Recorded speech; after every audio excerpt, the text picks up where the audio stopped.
Because you're addressing everyone today, correct? I don't know. I'm just the interpreter. Oh, you are? Okay, then you're going to be right there. Okay, cool. Okay. He is first?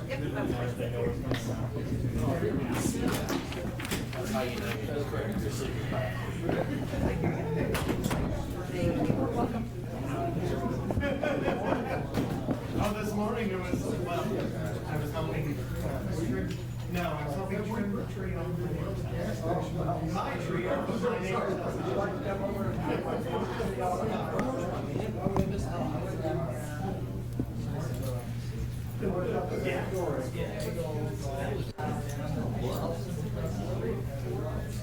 Well, I was. Yeah, I'm just gonna have.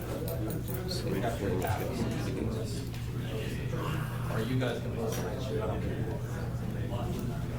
I just thought it'd be nice.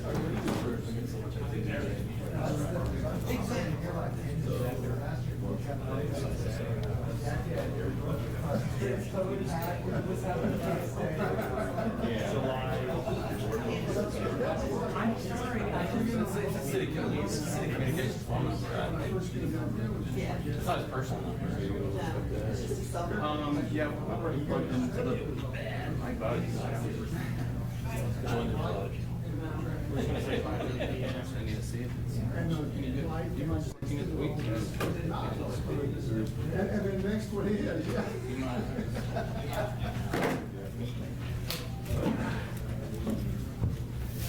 Testing. Yellow. All right. You do one more for me. Pretty please. Okay. Testing. Do you have levels? Testing. One more.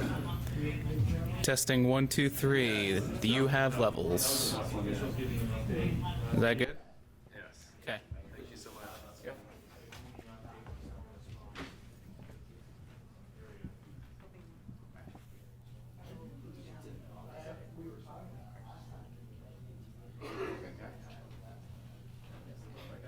Is everyone ready? Not yet. We're not? Almost. Okay. Mark, how are you? Good?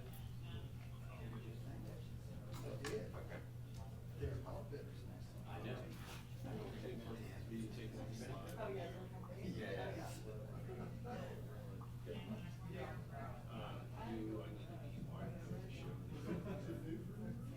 But people love the Tulsa literature.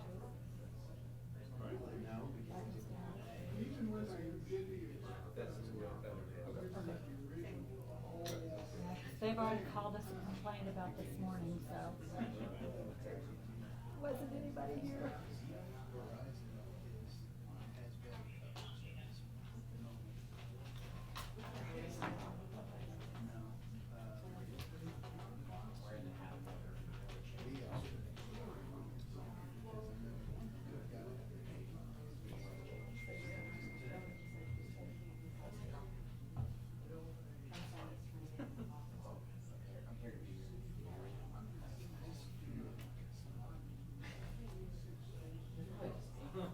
Mark, I started you. No.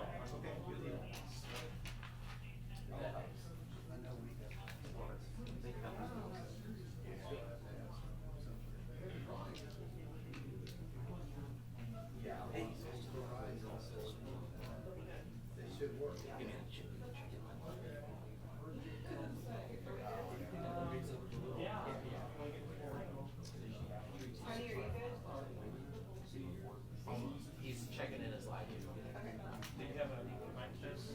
We did that. We're good. Yeah, and a wipe down. I'm in a thing. And. We wipe down. That's the thing.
Okay, are we ready to roll?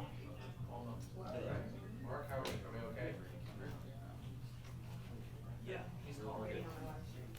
Okay.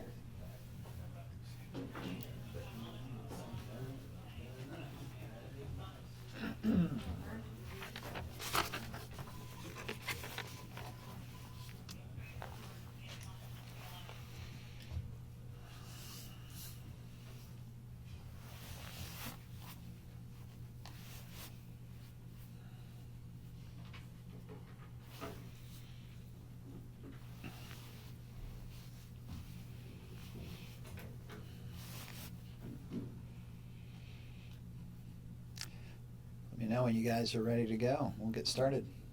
Everybody happy? Say something real quick. I'm GT Bynum, the mayor of the City of Tulsa. Good to go? All right. Thank you very much. We want to provide an update on the response to last night's storm.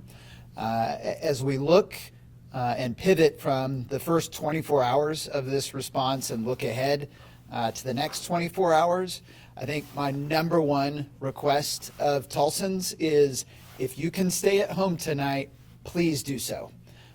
We've still got limbs down in streets around the city, especially in neighborhoods at this point.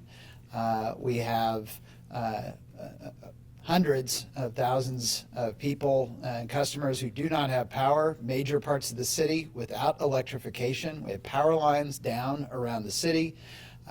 We have street lights that aren't illuminated, either because they've been damaged or because they don't have power. We have traffic lights all over the city that have either been damaged or are not working because they don't have power. And we're relying on folks to use four-way stops for that. All of this adding up as the sun gets ready to set, we're still going to have crews working through the night to get Tulsa up and going. And it is safer for you and for the folks working on those crews if you're not out driving around in the dark in a dangerous environment if you don't have to. So I would just ask all Tulsans, in your support of our crews who are trying to get Tulsa back up and running again, please stay home tonight if you can. Speaking of those crews, I just can't say enough about the work that they've done in the last 24 hours. It's pretty remarkable when you consider the scale of the damage that was inflicted on Tulsa by this storm system, really in all parts of the city, all the way from the northern end of the city to the southern end of the city and all the way across.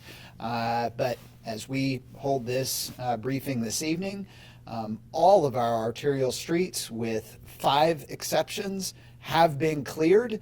Crews are working on those last 5 streets right now.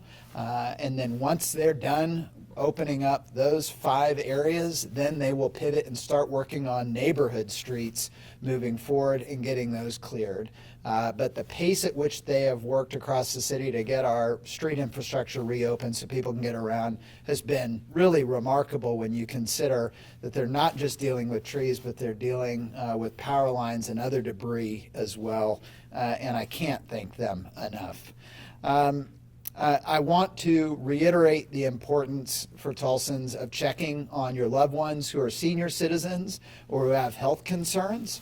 That has been a growing concern for us as the day has gone by about folks who may be reliant on medical equipment that is running low on power, or who could be particularly susceptible to heat if they don't have power at their home and they need an air-conditioned place to stay. We have cooling stations open around the city. Another key thing about those cooling stations, if you have medical equipment you need to charge, you can take it to those cooling stations and get it charged up at them and take it back home. The green waste site is still closed. This is due to power lines being down around there. For now, if you're doing work in your yard, cleaning it up, please just keep the green waste there in your yard, and we will have a plan that we're going to be announcing here in the next couple of days as far as our plan for going around and picking all of that up from your yard. But Please don't try and take it to the Greenway site. You can't get to it for the same reason that our crews can't because of the down power lines. It is not open. Just want to remind everyone of a few really important phone numbers. If you see trees in the road, and at this point, we want to know about neighborhood trees as well as any in major streets, but we think we've got most of the major streets cleared. So please let us know about trees that are down in your neighborhood. And the number you can call for that is 918-596-9488. Again, please, especially if there are power lines down around them, don't go near them and try to take care of it yourself. Let the professionals who know what they're doing and are trained to do this come out and take care of it. Please just call us at 918-596-9488, and those crews will get out there to take care of it, just as they've been working for the last 24 hours to take care of our main arterial streets.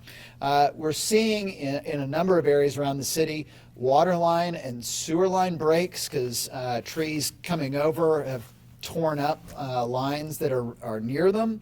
If you see or you're aware of a water line break, you can report that to 918-596-9488.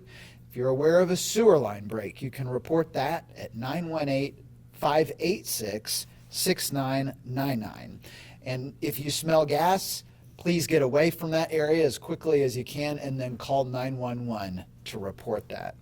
I want to again ask for all of my fellow Tulsans patience as our crews work as hard as they can around the clock to get Tulsa back up and running. And this is a broad coalition. When I talk about our crews, I'm talking about our community's crews, not the city governments. We've got teams from all of your different utilities that are out there working to get your services restored, to restore safety and your ability to get around Tulsa in a safe way restored. But please have patience and give them the time they need. This is a really unique, kind of once in a decade event that we're dealing with here as far as the scale of this disaster in our city. And they're getting to everything as quickly as they can, and they're working again around the clock to do that. Again, keeping that in mind, I just want to reiterate, I think on behalf of all my fellow Tulsans, how grateful we are for the work of these folks. That we've got folks not just working here at the city, but with PSO and Tulsa Police, Tulsa Fire, Tulsa County Sheriff's Office, all of our first responders that are out there working in tandem to keep Tulsa safe. I'm very grateful for them. Also, want to let folks know we visited today with the team at Cox Communications. We're hearing from a lot of folks about internet and cable service. Cox is going to be restoring service in areas as soon as power is restored in those areas, and Cox can get in there and restore cable and internet. They're also bringing in crews from neighboring states to help with their service restoration here in Tulsa. For anybody around town, if you want to keep up with the latest up-to-date news on the response to this, that is all being coordinated from all of these different entities through the City of Tulsa's social media channels. You can follow that on Facebook and Twitter. And now I'll turn it over to my colleague from the Tulsa County Board of County Commissioners, their chairman, Commissioner Kelly Dunkerley. Thank you, Mayor Bynum. I'm Kelly Dunkerley, Tulsa County Commissioner, District 3. The biggest thing I want to emphasize this evening at this hour and this status is safety. Safety first. We have a lot of power issues that we're still working on across the metro area. We want everybody to be safe and to follow instructions and let the professionals do that work. When it's Father's Day, I think I want to give a special message to all the fathers out there and thank them for the work that they've done. We've had thousands of people working through the night, the City of Tulsa, other cities. I can tell you that we are grateful for them. We're thankful for fathers. We're thankful for families pulling together at a time like that, because the Tulsa area is known for that. We know that we have significant weather events all the time, year-round, year in and year out. This is not new to us, and we're going to rise to this occasion. And what I want to say is this damage is very widespread. I think the from my perspective, driving around this area, Tulsa took the brunt of this, but the damage is widespread, all the way to the east, Broken Arrow, down to Bixby, Glenpool, Jinx, up to the east, which is Sand Springs, and even in the north, Owasso, Collinsville. Everyone's had power issues. It's widespread, and we're thankful to our partners at PSO and other power entities working together, because this is teamwork. It takes a lot of teamwork from all the municipalities. The county is committed to working with the city and all the other partners to do what we can to bring things back to normal. And just specifically from a county standpoint, I can tell you that, we've had significant power outages in the Midtown area, and that includes the fairgrounds. The Tulsa Pinto World Show has been postponed. They've moved that show to be combined with their fall show, which is the Color Breed Congress. And so we're going to do the best we can to accommodate the visitors that come to Tulsa, who enjoy our town, who spend time here, who boost our economy. And that's what we're about, is being partnerships to everybody, including out-of-town visitors. Tulsa parks, lots of damage, a lot of tree damages, just like the neighborhoods all across this metro area. Most county parks are going to be closed. We have power outages, especially at LaFortune Park. One good news, I can tell you that the golf course at South Lakes is open. So for those golfers who need some release and some recreation tomorrow, that is open. But again, thank you to all the partners across this metropolitan area, all the municipalities, all the first responders, PSO and other partners. They're going to work night and day to get this county back together before we can get back to business. So thank you very much. I really want to thank everyone here and all the work that they've been doing. And right now I'm going to turn it over to Tulsa Police Chief Wendell Franklin. All right, good afternoon. I want to give you an update and just give you our current conditions, how we are currently operating. Our 911 system continues to operate. We have full functionality there. There is no issues with our 911 center. All of our officers continue to operate out in the field. We are responding to calls and answering calls for service, and also providing support for all of the first responders, as well as PSO, ONG, and all of those utility entities. As we continue to work through this evening, we are going to staff up, which means we will be almost doubling the amount of officers that will be out on patrol. This is to assist in keeping our city safe tonight. As the mayor mentioned earlier, we need everyone to stay off of the streets, particularly tonight. We will be conducting operations 24 hours. PSO will be out 24 hours trying to repair the damage done, and we need those roadways to be able to do that. I had an opportunity earlier to take a flight with our air support just to see the damage and devastation across the city. It does put things into perspective from the air, and it's a valuable resource for us. The damage is widespread. I don't think there's a part of the city that is not impacted by the devastation from this storm, and we will remain supportive in any way that we can to help assist with that.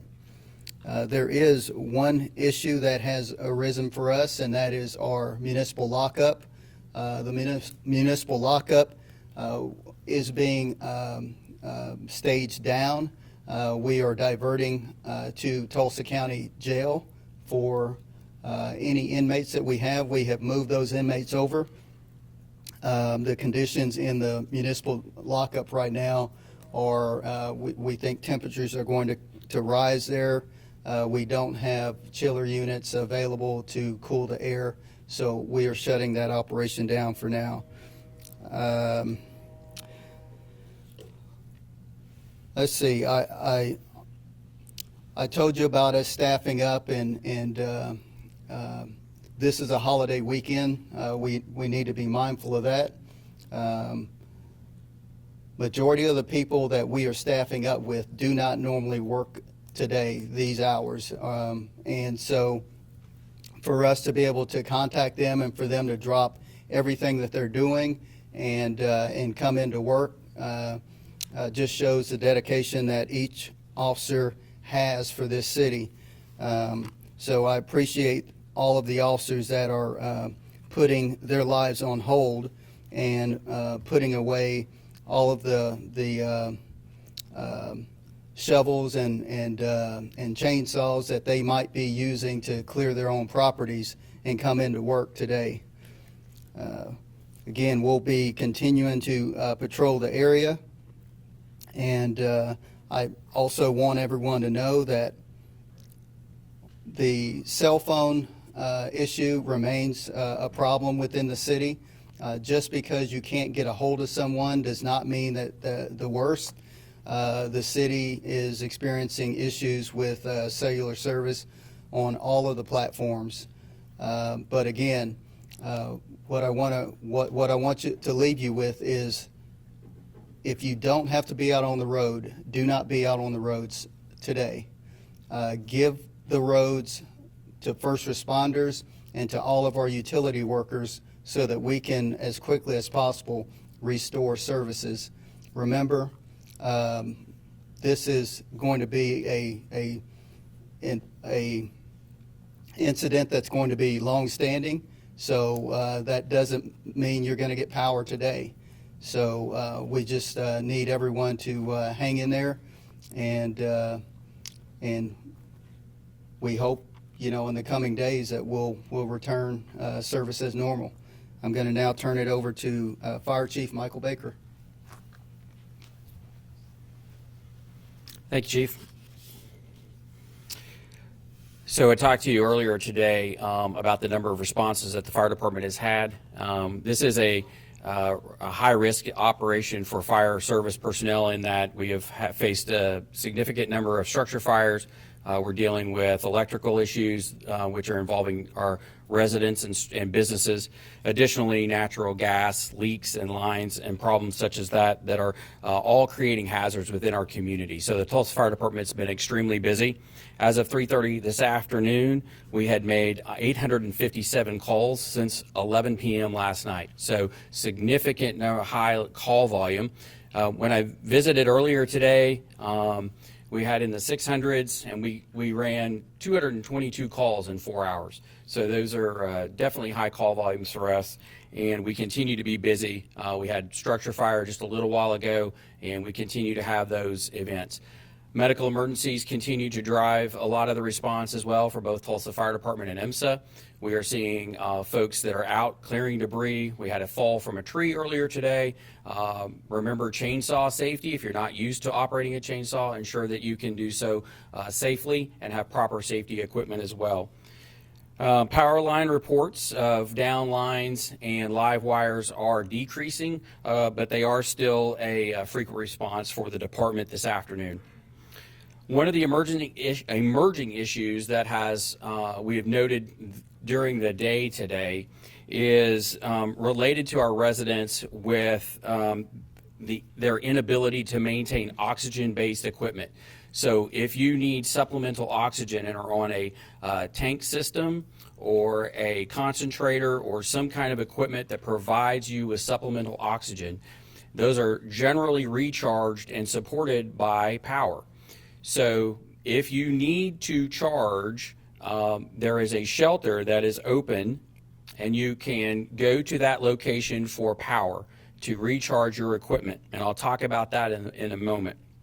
Additionally, that oxygen support equipment is maintained by a durable medical equipment provider or a supplier or vendor of those products. So the first attempt should be to contact your vendor and make sure that you have equipment that is functioning or that they can offer you some alternative to provision of oxygen. Ensure you have a charged mobile device. That may be a challenge for some of our elderly residents. This is why we spoke earlier and is important for us as good neighbors within our community to make the connection with our neighbors and check on those family members, those that are elderly that need assistance in this time of community-wide disaster. So generally, the American Red Cross will open a shelter. We talked about that just a little while ago. The mayor mentioned it as well. The Crosstown Church of Christ at 3400 East Admiral will now be a 24-hour shelter until Thursday at 5 p.m. So that's the Crosstown Church of Christ at 3400 East Admiral is now open 24 hours. So if you need cooling, there are cots there, there are food, there's also electrical outlets and different kinds of equipment that you can charge your mobile devices. Or you can bring a mobile device there and charge it for a neighbor or for your family member. We want to make sure that these folks that are vulnerable in our community have good communications to the 911 system or to reach out to family in times of emergency. So keep those things in mind. Again, be safe tonight. Make sure that candles are away from combustible materials, generators are operating properly, and you have a working smoke alarm in your home. So at this time, I'll turn it over to PSO Wayne Greene. Good evening. I have some updated information about PSO's response to the outage. I can tell you tonight that our peak outage numbers came at 10 a.m. this morning when 204,677 customers were without power. The vast majority of those were in the Tulsa metro area. Currently, the current outage number is 182,840, so roughly 21,000 people have had their power restored today. We've been concentrating today on restoring critical infrastructure, including police, fire, healthcare, and telecom. As major transmission and distribution lines come back into service, our outage numbers should start dropping a little faster.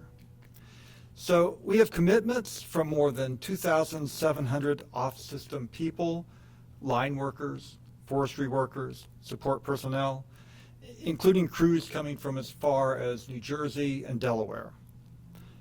This is in addition to the 700 people I spoke of this morning, PSO employees and local business partners, who have been working since the storm subsided. So we will continue working day and night safely and quickly until the job's done. This is going to be a multiple day effort. We ask our customers for their patience as we rebuild the power grid. We should begin setting estimated times of recovery tomorrow morning, which will give our customers a better idea of what they're facing. When I say that, let me point out that we set estimated times of recovery for customers whose property is in condition to accept electricity. So if your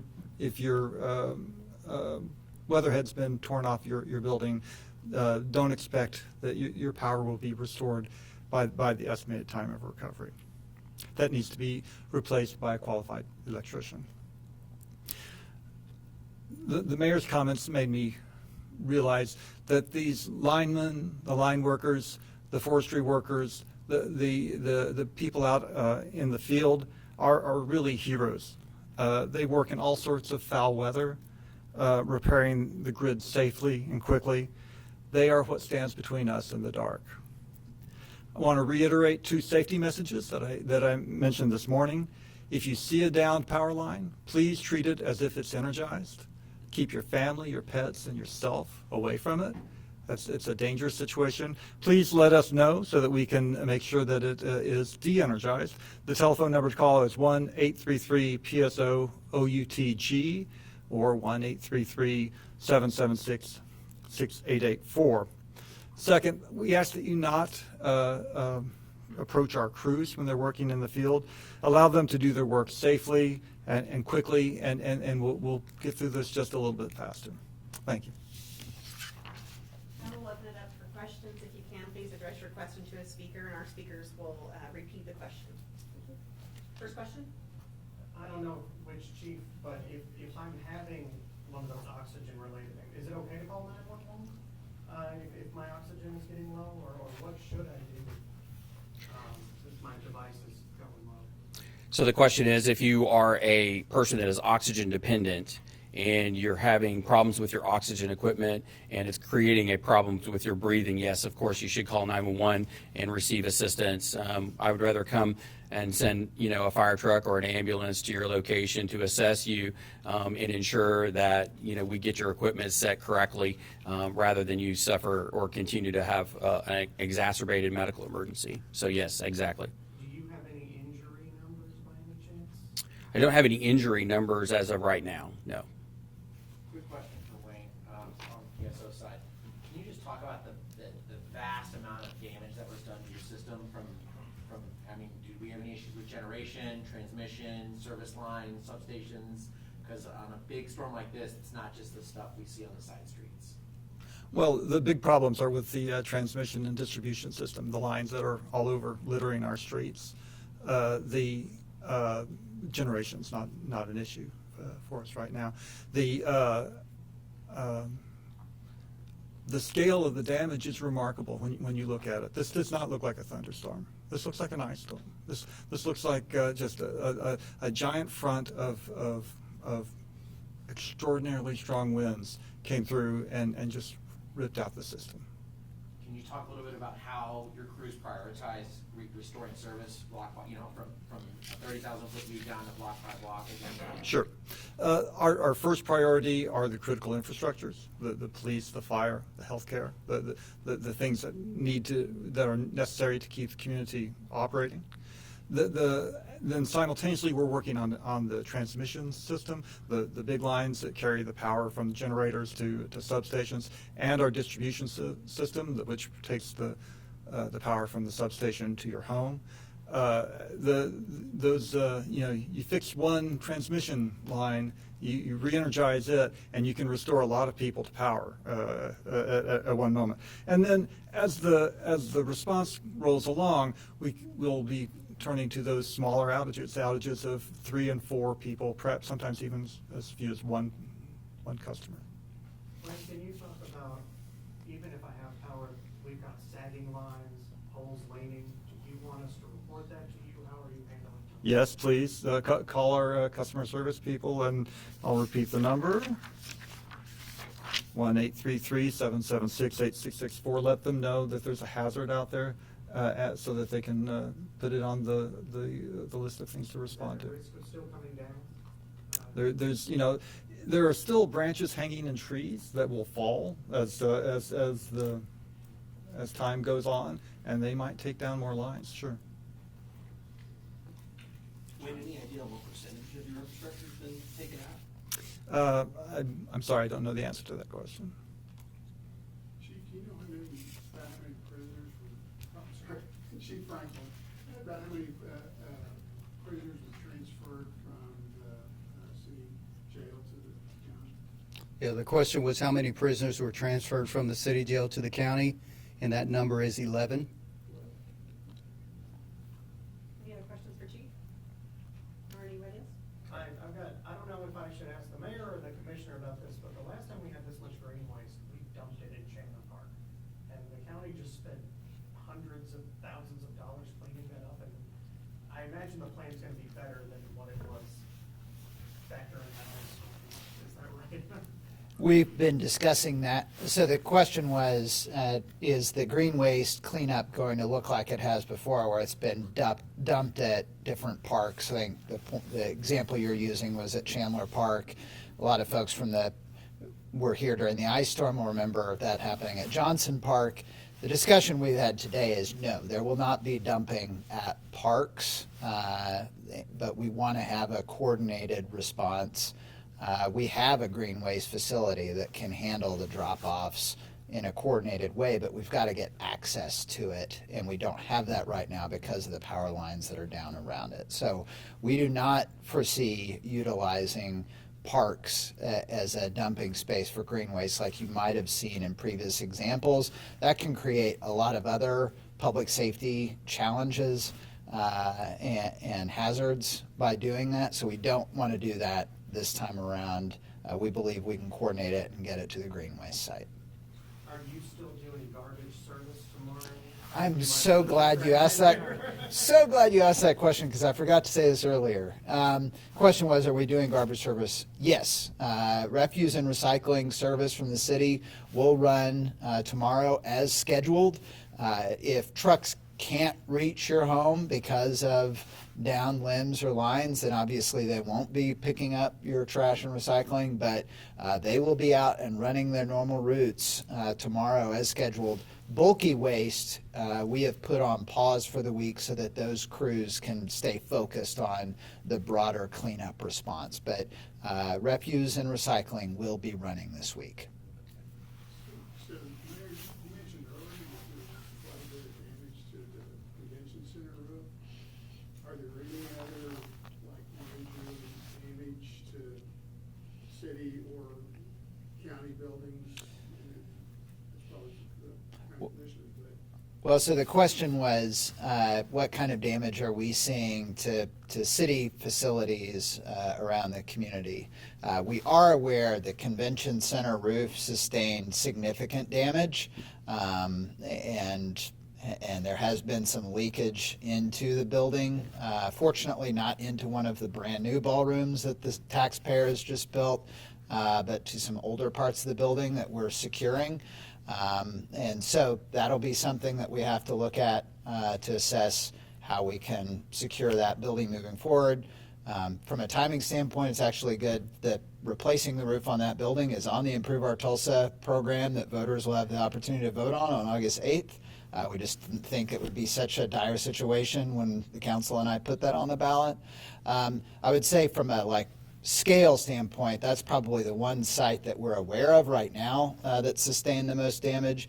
But I would say if you add up just cumulatively, the damage that's been done to our street lights and traffic lights around the city is pretty extraordinary and is going to take a while to repair and get all of those back up.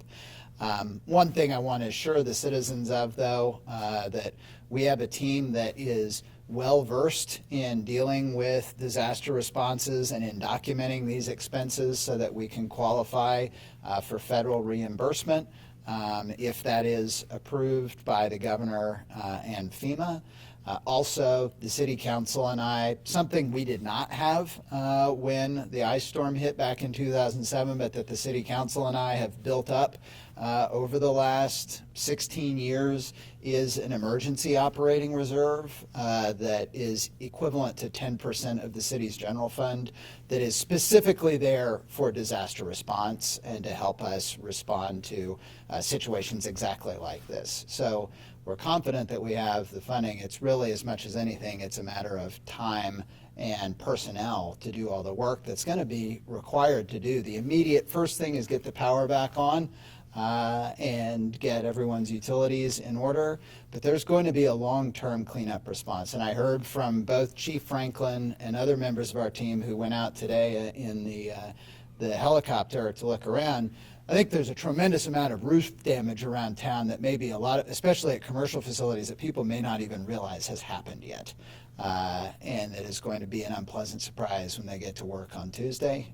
So that is something that I think you're going to hear a greater evaluation of from the private sector and other governmental entities as this moves forward. But I think from the city standpoint, the big ones are the convention center, our street infrastructure, and then that we have a lot of city facilities that do not have power. And the chiller system that serves buildings in downtown Tulsa is not operating. That's why we're having the issues at the jail. That's why we're having this press conference in City Hall rather than in the CompStat room at police headquarters, because that chiller system is out and it's making those buildings unsuitable for habitation right now. I hate to reset here, but when you were hearing the sirens go off last night, you got the iPhone alerts, the wireless alerts. As a city leader who's gone through a lot of emergency disasters and floods, what was your initial reaction? And looking back on that last night and where we are today, how do you feel? The question is, what was my initial reaction once I heard the sirens going off? As usual, I received an advance call from Joe Kralichek, who runs Tulsa Area Emergency Management Agency, who had been monitoring the situation. Let me know we're about to set the sirens off because we want to wake everybody up and make sure they know that they need to be preparing for this and take cover and secure their homes. So that my main concern was not knowing, we're used to dealing with tornadoes or even floods that are fairly localized and specific, but when you saw that wall approaching the city and you heard the levels, the velocity of the wind that people were talking about, I think I heard today There was one measurement of 117 miles an hour somewhere around Midtown Tulsa. That's extraordinary velocity. And now we are seeing, once the sun came up around town, the visible impact of that. My wife and I were hosting a sleepover of teenage girls, which made things a lot more exciting in the middle of the night when things got a little crazy. But I would say the last thing is anytime you have something like that happen, my main concern is for our first responders who are out in the field. Our police officers who are in their squad cars driving around, our firefighters who are still out responding to emergencies regardless of what the weather conditions are, and knowing that we have a whole lot of people who, even though it was midnight, 1 o'clock in the morning, you still have a lot of folks that are out and around and in harm's way. And I'm really thankful that we have not had the kind of loss of life that would be equivalent with the property damage that you've seen across the city. We have time for one more question. Do you have any guidance from ONG? I know there was call 911 if you have a gas leak. Have you had any issues with ONG at all, or anything they have concerns with? No, I'm not. The question is if we had any concerns with ONG. I'm not aware of any substantial concerns or anything large. No, the main things that we're seeing from a utility standpoint are when trees have tipped over and popped open broken water lines and sewer lines, and that has created a challenge, and that's why we want folks to know what numbers they can call. We've not really seen that. I've not heard any reports of that when it comes to gas service. I just wanted to double check because it was in your precautionary call. Well, and that's the thing. We've not heard any so far, and we definitely want, if anybody comes across one, to know that they need to stay away from it and alert 911 immediately. All right, we have one more. Well, I just wanted to ask Commissioner Dunkel, he mentioned this afternoon that there was, or this morning, that there was some damage at the Expo Square. So I asked the question about the city. What about some of the county facilities? Is there anything significant there? Well, the question is the county facilities, and I did visit the Fairgrounds Expo Center earlier this morning, and there is some significant roof damage to some of the barns closer, really on the east side of the fairgrounds, closer to the old pavilion. The Ford F-150 barn has had some significant roof damage, but really the concern is really the glass. There's glass windows in the top of these buildings, and that some of that breakage landed inside the barns. Luckily, there was very minimal injuries to the livestock there. No life was lost, but it's really more of a scheduling thing for the livestock show there, the Pintle show. There's too much issues with power outage, so it's not really a physical building damage issue. It's a power loss issue. As far as other county facilities, some of the parks have some minor damage to some of the facilities, some roofs, some air conditioning or other HVAC equipment that's on top of the roofs has been damaged, but mainly that again is a power loss issue. It's not safe. There's a lot of trees that are down in the parks, golf carts and other things. It's just not safe to be there with the power outage, but we're lucky that the facilities, the buildings have not been severely damaged from this type of a storm, and we're very fortunate for that. We heard from the city, but has the county done anything different or changed anything since the ice storm that you guys are doing different this time? Well, we always look at our plans, working with Joe Carl-Jack and Tulsa Area Emergency Management. So those plans are reviewed every year. Significant differences is just communication's a lot better now. Technology is a lot better. Ability to assess things from the air and from other areas around, and the amount of eyes and ears that we have on facilities is a lot better than it was 10 years ago. So we're thankful for that. But really, it's teamwork, it's people, it's communication that makes the difference in emergency response. And we're fortunate here in Tulsa in this area to have great professionals that do a great job. And has the county been involved with the cell companies to kind of figure out what's going on, why the cell service is down so bad right now? I do not have specific information on the cells. I can tell you that I think that the towers are down, or some of them are down, and that's going to always. But power outages also combines with that, makes cell a challenge. But I don't have any specifics for your question.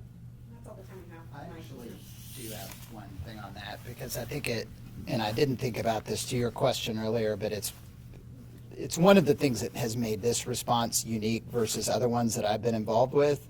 We have been in communication in particular with one cell provider who's just told us, their towers are suffering from the same power challenges that everything else around Tulsa right now is challenged with. They have generators that are running, but the generators can only do so much and for so long. And so they're working to shore those up and bringing in resources from out of state. But the lack of cell coverage across the city has presented a lot of unique challenges for our response. You don't appreciate how reliant you are in a disaster response on cell service until you don't have it. And that's caused a lot of person-to-person relays back and forth, a lot more driving and human contact, which I guess is good from a communication standpoint, but a lot slower going. And I would say definitely early on was a challenge that I think we're working through more effectively now. All right, thank you all very much. Tomorrow, we don't have a news conference scheduled at this time, but we may have one tomorrow, or it may be news release update, social media, but I'll be in touch with everyone as soon as we have something.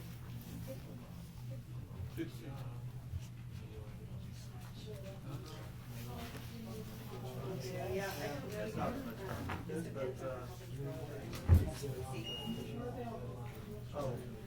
Thanks so much. Oh, yeah, specifically asked that.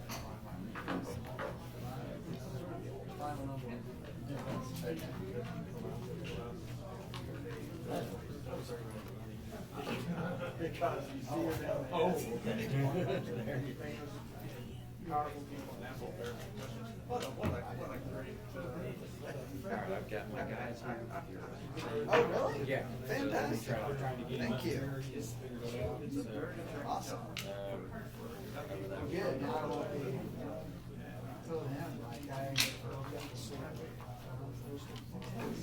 Sweet. I guess.